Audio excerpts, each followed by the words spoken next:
In this video, I'm going to expound on the inner mysteries of the Imperial dating system.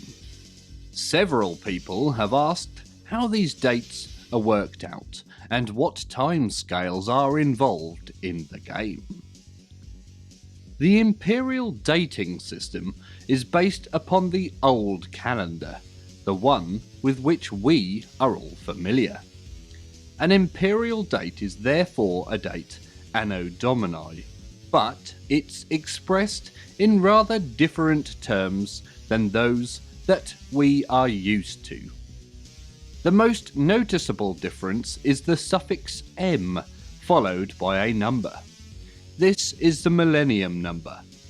M1 is the first millennium, and so on. We are living in 1987, which is the second millennium. In Imperial terms, any date between 1001 and 2000 would be suffixed by M2.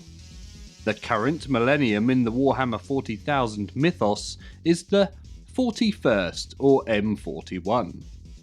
Incidentally, this suffix is normally emphasised by a full stop, for clarity. A typical dating code, such as you will find in the Warhammer 40,000 book and in White Dwarf articles, is 0150935/M32. The M32 means we are dealing with a 32nd millennium date. The other numbers tell us the year and fraction of the year. The first digit in the sequence is the dating reference or check number. This check number is necessary due to temporal distortions which affect ships in warp space as well as worlds which are remote or isolated from Earth. Its presence qualifies the accuracy of the date given in each case. The check numbers are as follows: 0 or 1, Earth Standard Date, referring to an event which happened within the Sol system. 2 is direct, a source in direct psychic contact with Earth when the date the reference was made. 3 is indirect, the source is in direct psychic contact with a Class 2 source, but not Earth. 4 is corroborated, the source is in direct psychic contact with a Class 3 source, but not a Class 0, 1 or 2. 5 is sub-corroborated. The source is in direct psychic contact with any corroborated source. 6 is non-referenced 1 year. The source is not in psychic contact with a Class 1 to 5 source when the reference is made. However, the date belongs to a sequence beginning or ending with a date which does have a Class 1 to 5 source reference. The unsourced time period is no greater than 1 standard year. 7 is non-referenced 10 years. This is an unsourced date in the same way as a Class 6 date, but with an unsourced period of 1 to 10 years. Number 8 is non-referenced for more than 10 years. This is an unsourced date, as for 7, but for an unsourced sequence of more than 10 years. And 9, an approximated date, a date with no fixed coordinates at either end of a sequence, or a date approximated from non-imperially dated references. Prefixes 1 to 8 indicate gradually widening grey areas surrounding the origins of a given item of data. Prefix 9 is slightly different. It's used when, for instance, a source reporting from a world that doesn't use Imperial dating needs to make a reference to that world's history. The historical date would have to carry the prefix 9. Year. The last 3 digits are the year within the millennium, running from 001 to 000, 1000. For example, 015090/M32 is the year 930 of the 32nd millennium.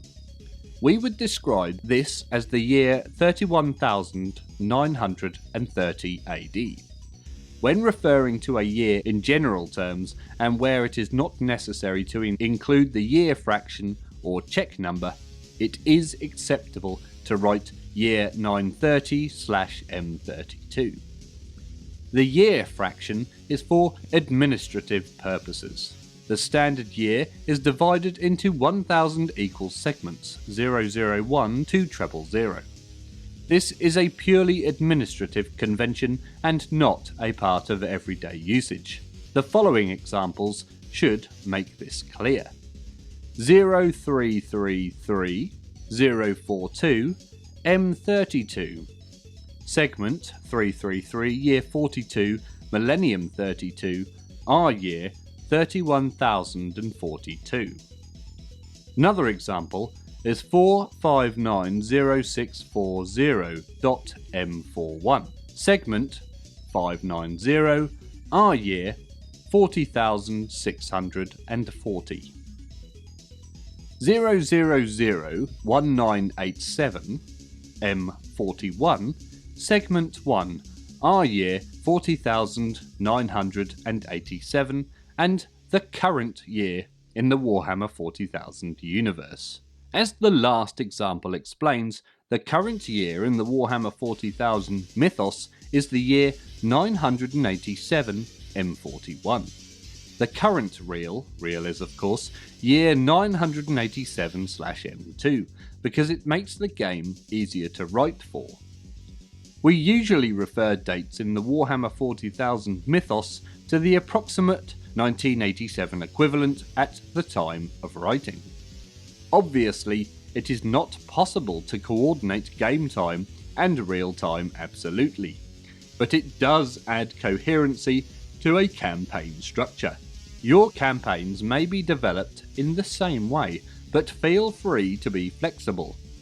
If you command a force which must travel through warp space for 6 months of game time, it's hardly reasonable to wait 6 months before fighting the battle. Thank you very much for watching. If you'd like to support the channel, then please be sure to like and subscribe, or even leave a comment. I always try my best to reply to them all. You can even now support the channel by joining the Patreon page, details of which are in the description below. Thank you again for watching, and always remember to drill your barrels.